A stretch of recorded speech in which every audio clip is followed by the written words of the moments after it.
Vamos a hacer un ejercicio rápido. Si digo Arca de Noé, ¿qué imagen nos viene a la cabeza? Seguramente un barco de madera gigantesco, un diluvio que lo arrasa todo y parejas de animales, de dos en dos subiendo por una rampa. Es una historia que tenemos grabada a fuego desde pequeños. Es una de las imágenes más potentes de nuestra cultura, sin duda. Está en todas partes. Exacto. Por aquí viene la pregunta que lo cambia todo. ¿Y si esa historia no va de una inundación? ¿Y si el barco no es un barco? Y, ya puestos, los animales no son animales. Uf, Hoy vamos a analizar a fondo la investigación de Safa Kazmats, un material que nos ha llegado y que propone darle la vuelta por completo a este mito. La misión es explorar una teoría que, de entrada, suena a locura, que el llamado diluvio universal no fue un desastre climático, sino un ritual. Un ritual colosal de sacrificio humano. vaya. Uno diseñado para acabar con el canibalismo en Mesopotamia y de paso reordenar la sociedad para siempre. Es una idea que obliga a resetear todo lo que dábamos por sentado sobre esta historia, desde luego. Totalmente. Así que, vale, vamos a desgranar esto. La versión de siempre, la que nos han contado, es la de una catástrofe natural. Lluvia, inundaciones, un desastre. Pero los textos que tenemos delante pintan un cuadro radicalmente distinto. Completamente distinto. A ver, la tesis principal es que el diluvio, o tufán, como se conocen las fuentes originales, era en realidad un ritual. Un ritual sistemático de sacrificio humano que se celebraba en los templos de Mesopotamia. O sea que nada de inundaciones del Tigris y el Éufrates. Según esta interpretación, podemos olvidarnos de ríos desbordándose o de tsunamis. No va de eso. El diluvio de Noé sería, por así decirlo, la edición definitiva y a gran escala de estos rituales. Un gran pacto colectivo para cambiar las reglas del juego. Un momento. Si no había un mar embravecido ni un arca de madera flotando a la deriva, ¿qué significan entonces todos esos símbolos que conocemos tan bien? La historia está llena de ellos. Aquí es donde la cosa se pone fascinante, porque según esta teoría, todo es un lenguaje simbólico que hay que descodificar. Empecemos por lo más básico. El arca o el barco, que en los textos originales se llama gemí, Gemí. Vale. pues no sería una embarcación, sino una metáfora del caldero ritual del templo, el kasan. Espera, un caldero. O sea, una olla gigante. Eso cambia por completo la imagen mental. De un barco de salvación a una cazuela. Es un giro bastante siniestro. Es un giro de 180 grados, y a partir de ahí las demás piezas encajan. Si el arca es un caldero, ¿qué es el diluvio o el mar, el Deniz? Pues, Pues sería el agua salada, Tuslusú, que hervía dentro de ese caldero. El agua donde se cocían los sacrificios. agua salada. Siempre he pensado en agua de lluvia, agua dulce. Nunca me había parado a pensar en ese detalle. Pero la distinción es fundamental. El agua salada en muchísimas culturas antiguas está ligada al sacrificio, a la sangre, a la transformación a través del fuego y el hervor. El agua dulce, en cambio, es vida, purificación, nacimiento. Son dos conceptos opuestos. Vale, tenemos el caldero y el agua salada hirviendo. Nos falta el lugar. La historia siempre acaba con el arca posándose en una montaña, como el monte Ararat. Exacto. Y siguiendo esta lógica, la montaña no es un lugar de desembarco, sino una metáfora del templo, el Tapinak. Los templos, los zigurats, eran montañas artificiales, lugares elevados y sagrados que conectaban la tierra con el cielo. El ritual no acababa en una montaña, se celebraba en la montaña simbólica que era el templo. Es una reinterpretación total de cada elemento, y me parece recordar que en las fuentes se menciona una prueba textual muy concreta que apoya esta idea del caldero. Sí, y es bastante potente. Hay una referencia directa en el Corán que, leída desde esta perspectiva, es reveladora. Dice que el diluvio comienza cuando el caldero hierve, Tanur Kainanainja. El caldero hierve. Si lo piensas, es una frase que encaja de forma mucho más lógica y literal con el inicio de un ritual en un templo, que con una tormenta a escala planetaria. Desde luego, no parece una metáfora poética, sino casi una instrucción, el pistoletazo de salida de la ceremonia. Bueno, esto nos lleva a la pregunta del millón, la que lo sostiene todo. ¿Por qué? ¿Por qué organizar un ritual tan masivo, tan complejo y, seamos sinceros, tan brutal? ¿Qué objetivo podía justificar algo así? El propósito que plantea esta investigación es igual de radical que la propia teoría: acabar con una práctica que, al parecer, era común en las sociedades mesopotámicas de la época, como los asirios o los arameos. Esa práctica era el canibalismo y el consumo ritual de sangre. ¡Ostras! O sea que la famosa maldad del hombre, que se cita en el Antiguo Testamento como causa del diluvio, no era una especie de corrupción moral abstracta, sino algo muy tangible. La gente literalmente se comía entre sí. Exacto. No se trataba de un pecado espiritual, sino de una práctica social y ritual que se quiso erradicar de raíz.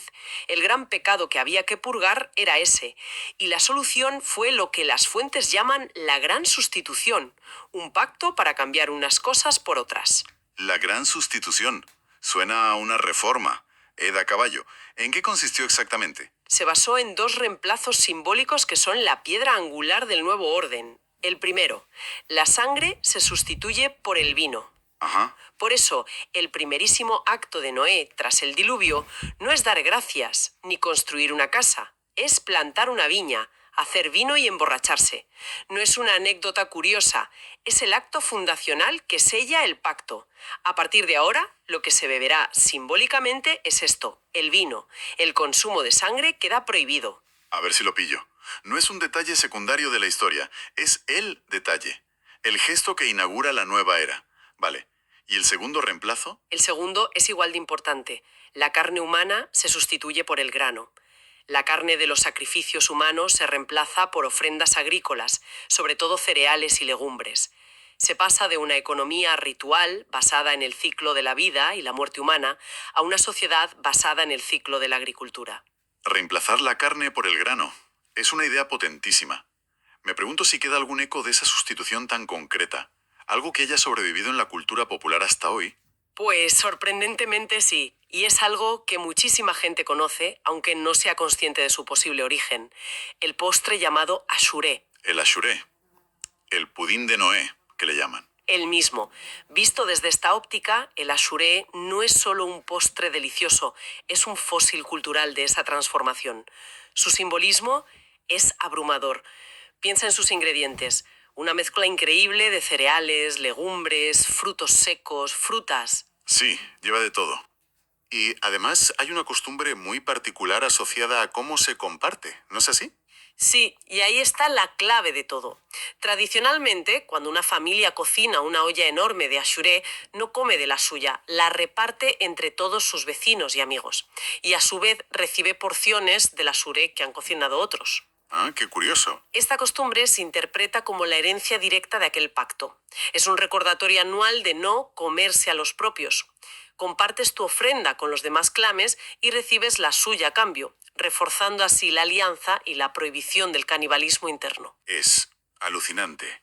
Entonces, todo esto va mucho más allá de un simple cambio de dieta o de ritual. Estamos hablando de una reorganización completa de la sociedad, de la política, de todo. De todo. Es una refundación.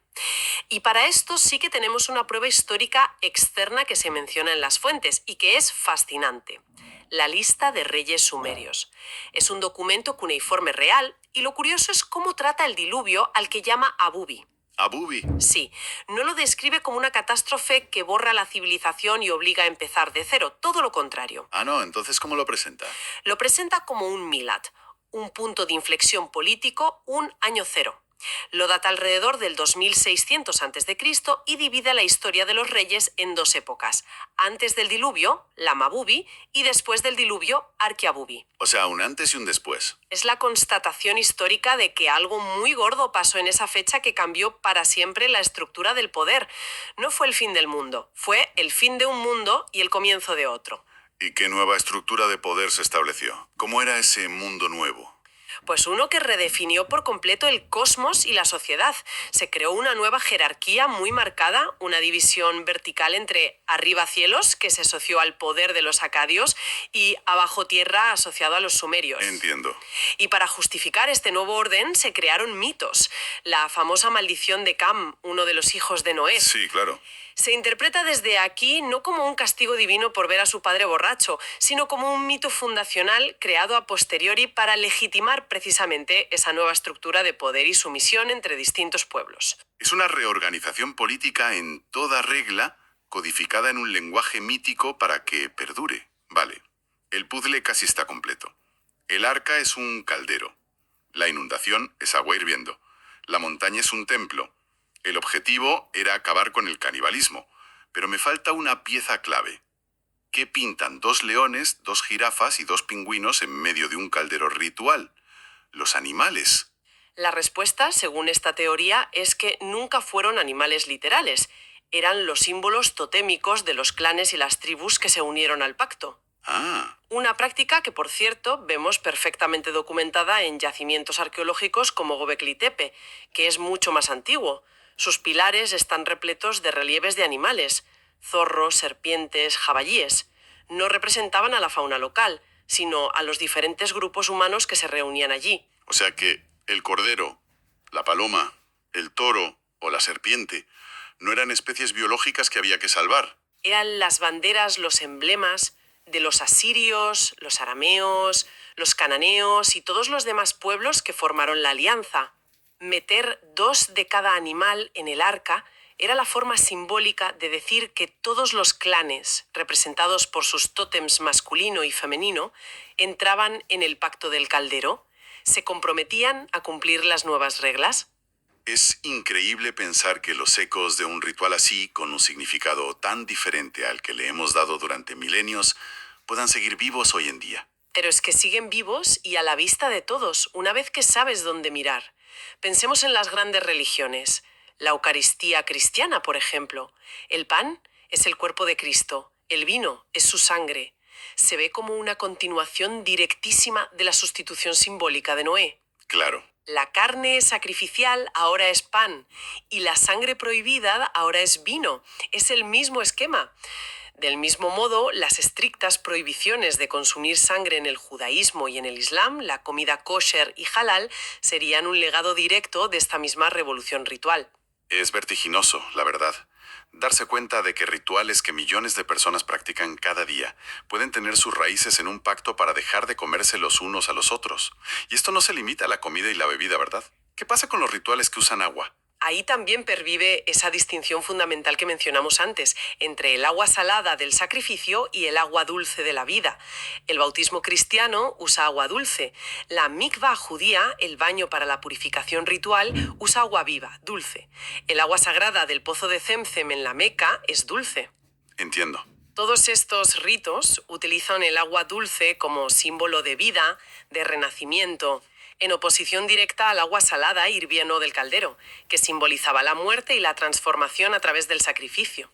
Y las fuentes mencionaban también un festival muy concreto en Armenia, el Bartabar. Sí, y es un ejemplo precioso de cómo una cultura puede transformar un trauma colectivo. Durante el Bartabar, la gente celebra el verano arrojándose cubos de agua unos a otros. Es una fiesta de alegría y juego.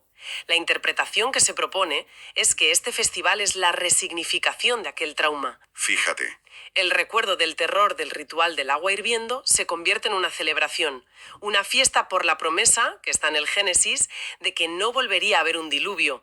El agua, que una vez fue un instrumento de terror sacrificial, se convierte en un motivo de juego y de vida. A modo de resumen, la historia del diluvio universal, según esta interpretación, podría no ser el relato de un desastre natural, sino la crónica de una revolución social brutal, codificada en un mito.